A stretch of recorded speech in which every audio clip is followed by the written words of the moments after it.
Olá, tudo bom com vocês? Eu sou Roberta Rocha e hoje eu tô aqui para contar mais um relato sobrenatural.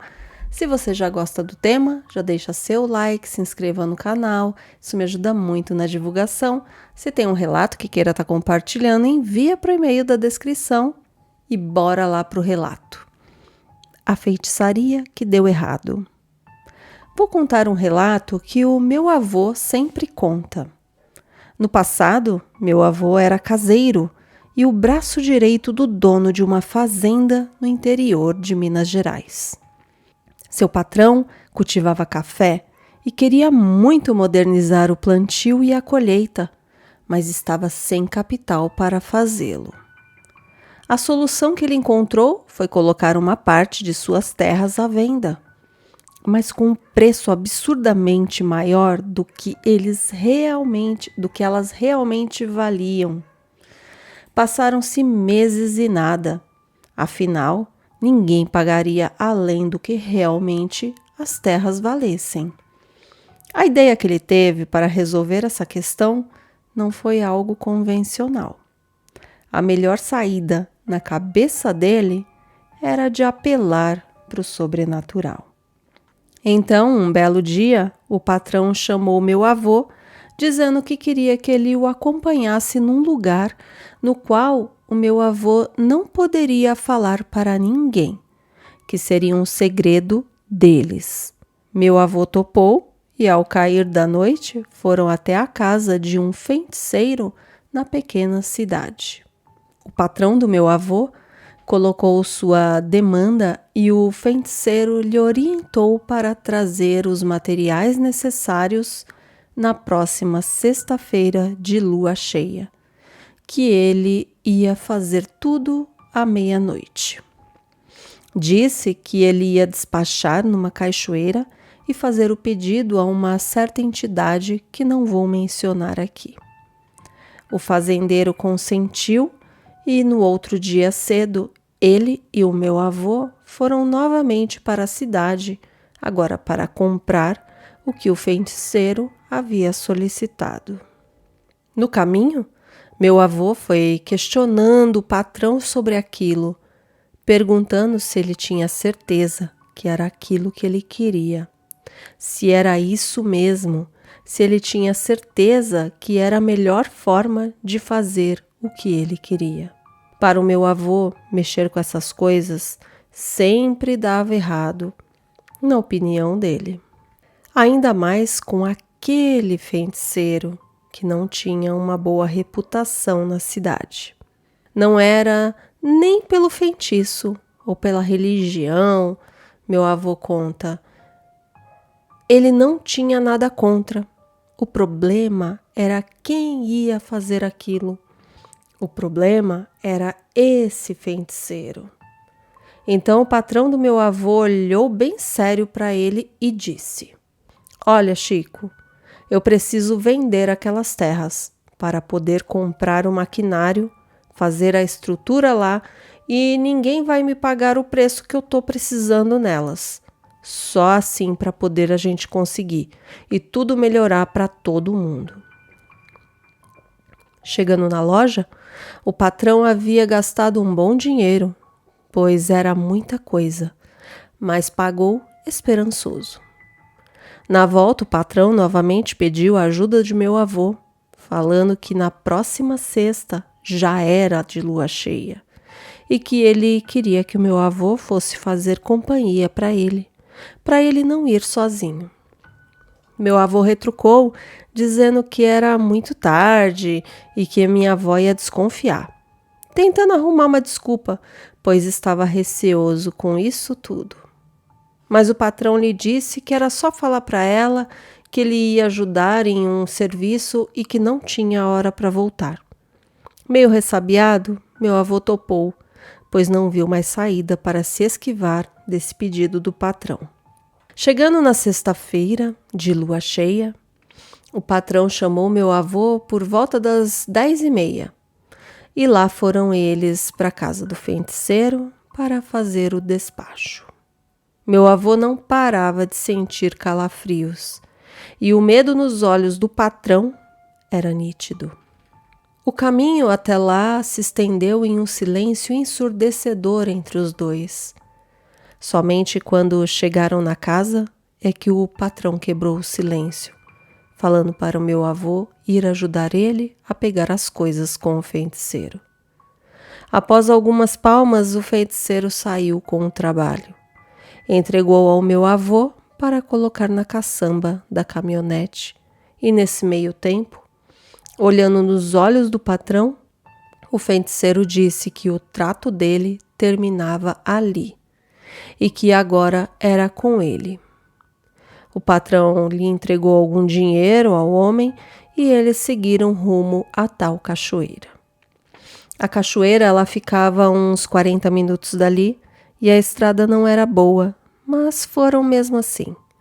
No caminho, meu avô perguntou novamente se o patrão tinha certeza disso, se não tinha outra forma de fazer esse dinheiro, pegando em banco ou sei lá.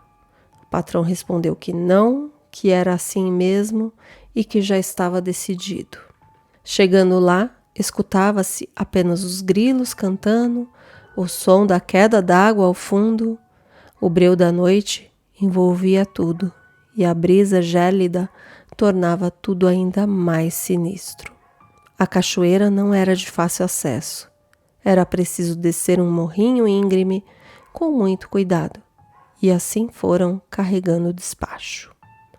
Já lá embaixo faltavam apenas alguns minutos para a hora certa. O patrão então apressou e posicionou as velas, as acendeu, organizou o despacho e na meia-noite em ponto, o patrão começou a fazer os dizeres a tal entidade e a pedir o que queria. Meu avô sucumbia aos calafrios e barulhos estranhos que começavam a emergir, e um som de trote de um cavalo. Bem ao longe surgiu. Naquela confusão auditiva, a voz do patrão surge. Bora, Chico, tá feito, vamos cascar daqui. Subi no morrinho de volta, o trote do cavalo foi ficando mais intenso. E ao saírem do morro, lá estava. Um homem com roupa todas pretas e botas de couro. Uma capa que se estendia do pescoço aos pés e um chapéu preto, de abas retas que tampava seu rosto, e um cavalo todo preto que parecia nem ter olhos. Um cheiro extremamente doce e enjoativo empesteou o ar. Meu avô e o patrão congelaram a ver aquilo, quando de repente uma voz grossa e sombria perguntou: Quem é o fulano? O patrão, com a voz trêmula, lhe respondeu: Sou eu, meu senhor. Tu vai ganhar o que quer. E saiu galopando até desaparecer na escuridão da noite. Há algumas semanas as terras foram vendidas, até que um valor maior do que o patrão queria. O patrão aplicou o dinheiro no que queria e tudo parecia estar ok. Isso momentaneamente. Alguns meses depois, a esposa largou o patrão. O filho tirou a própria vida. E aos poucos ele foi quebrando, perdendo tudo. Teve de dispensar meu avô, pois não conseguia mais pagar, até não ficar mais nada. Anos depois, na última vez que meu avô havia o visto, estava num bar. Ao perguntar como ele estava, o mesmo disse estar trabalhando como peão em uma outra fazenda. E então o patrão lhe disse: Chico, se eu soubesse o que iria acontecer, eu nunca que tinha feito aquilo. Olha, lá vamos aos meus comentários, minhas opiniões. Claro, minha opinião, meu comentário. Eu não acredito que a entidade tenha tirado. Vamos lá. Temos o ponto do feiticeiro que não era uma boa pessoa. Pode ser que o feiticeiro combinou algo com a entidade que não cumpriu. Um ponto. Só que quem fez a oferenda, o despacho, seja lá o que for, como for chamado, né? Foi o tal patrão. Então, Quem deve é o patrão, é a entidade, é um negócio entre ambas as partes ali, né? Digamos que o feiticeiro não teria mais nada a ver com aquilo. Não acredito que foi pelo que foi feito, despacho, oferenda, seja lá como for, gente, me perdoe se eu estiver falando algum nome errado, eu não tenho total conhecimento, tá? Eu tô falando pelo pouco as poucas palavras que eu conheço, tá? Eu não acredito que tenha sido por conta de alguma coisa da entidade, não, do que foi feito. Eu penso que ou o patrão se deslumbrou, fez o que não devia, não é? Porque aí a gente não tá conhecendo a história toda, né? Mas ele pode se deslumbrado, o ego, ele pode ter feito coisas erradas aí nesse caminho e acabou perdendo tudo. Deu com os pés pelas mãos, fez o que não deveria fazer, tanto coisas boas ou não, ou fez negócios que não deu certo. Ele pode ter quebrado por errar com os negócios.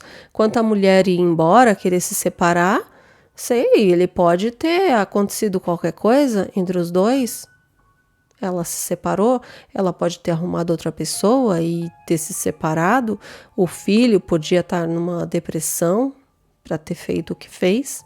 Isso não quer dizer que foi por conta... Sinceramente, minha humilde opinião, não acredito que tenha sido por conta da feitiçaria, do despacho, ou seja lá como for o nome correto a se dar ao que foi feito aqui. Bom, é minha humilde opinião, não acredito que foi por conta disso, tá? Mas precisaríamos saber o que mais aconteceu aí nesse espaço de tempo, né? E é isso, se você gostou do relato, já deixa seu joinha, se não é inscrito, se inscreva no canal, se tem um relato parecido ou algum relato sobrenatural que queira estar compartilhando, envia para nós o e-mail que vai estar aqui na descrição. Muito obrigada e até o próximo. Tchau!